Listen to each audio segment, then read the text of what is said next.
श्रेय प्रवरान्विता वसिष्ठगोत्रोद्भवस्य अखिलाण्डकोटि ब्रह्माण्ड नायकस्य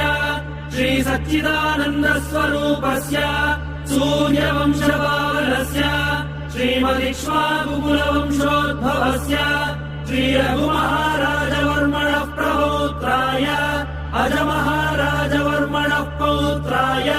दशरथमहाराजवर्मणः पुत्राय चक्रवर्ति सार्वभौमाय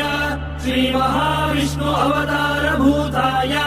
भरतखण्ड आत्मस्वरूपाय श्रीपट्टाभिरामचन्द्र स्वामिने श्रीरामचन्द्रम् सीता लक्ष्मण भरत शत्रुघ्न सहित सदा